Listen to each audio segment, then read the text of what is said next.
How's it going, people of the internet? My name is Chris, and today I'm coming at you with the next instalment of my Black Ops weapon guide. This time we're going to take a look at the M14. It's actually the longest serving American rifle. In Black Ops it's unlocked at level 9 and is a semi-automatic rifle. So in Black Ops the M14 and the FAL are both semi-automatic weapons, which means they have a higher damage output of 50-40, that's 50 up close and 40 at long range. This results in a 2-shot kill up close or a 3-shot kill at long range. The recoil on the M14 is pretty moderate. It's got quite a slow center speed, but if you attach the grip that transforms to quite a fast center speed.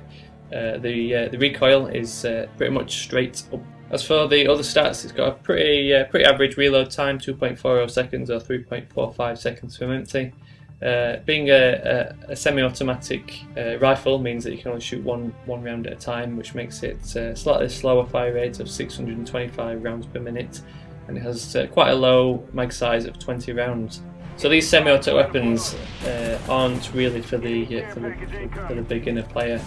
I actually struggled quite a lot using it, so it's definitely one for the more advanced gamer who's looking for a challenge.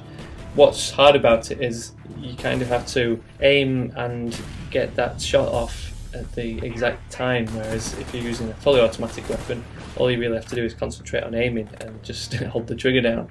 So it's what I found is I can do the aiming part okay, but getting those, pulling the trigger at the exact right time to actually connect the shots is quite difficult.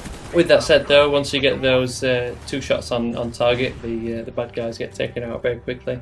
Hopefully you can take them out before they get their multiple shots on you from the fully auto weapons. With the semi-autos you are at a disadvantage up close because you can't just spray and pray. You have to try and get those shots off with hip firing, which can be even more difficult. So with this in mind, I've got a list of perks, or my recommended perks. First up, we've got Ghost. Being a weapon that you don't really want to be in one-on-one confrontations with, Ghost helps you sneak around the back, not be detected on the enemy radar, and hopefully take the enemy out from the flank or from behind.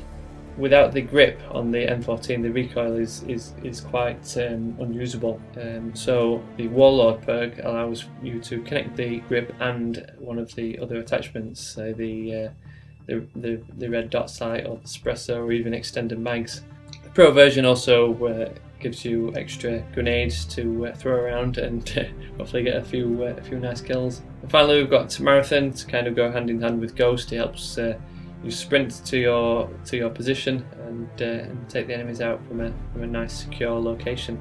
So attachment wise, I've already mentioned the grip is pretty much the primary attachment choice I'd recommend. It takes that center speed right up to 1600, which basically helps the gun settle back on target much quicker. A secondary attachment you might consider is the red dot sight. The iron sights on the M14 they aren't bad, but I think the red dot sight is probably better, especially for connecting your long range shots, which is what the M14 is really going to be ideal for. And thirdly, we've got the suppressor. The suppressor helps boost your stealthiness, so especially when combined with Ghost, you'll not be appearing on the enemy radar at all. So definitely one to consider, even though it brings that 40 damage a little bit closer, making it a 3-shot kill in much closer combat situations than you might be used to without it. So that's the M14, the basic stats behind it. Like I said, it's probably a weapon for the more advanced player. It's quite hard to use when you're against other try-hard players with fully autos, especially submachine guns and assault rifles. You really need to be pretty accurate to get both shots on target before they can get a shot off on you. But overall, it's a high damage weapon. It's kind of like a halfway point between the sniper rifles. So let me know your thoughts. Have you had any success with it? Let me know in the comments. If you enjoyed this one, I'd really appreciate a thumbs up. It always helps out with my exposure and gets my videos seen. I'll love you forever. Next time we're going to look at the other semi-auto weapon, which is the final in this assault rifles series, and that's the FAL. So stick around and I'll catch you all later.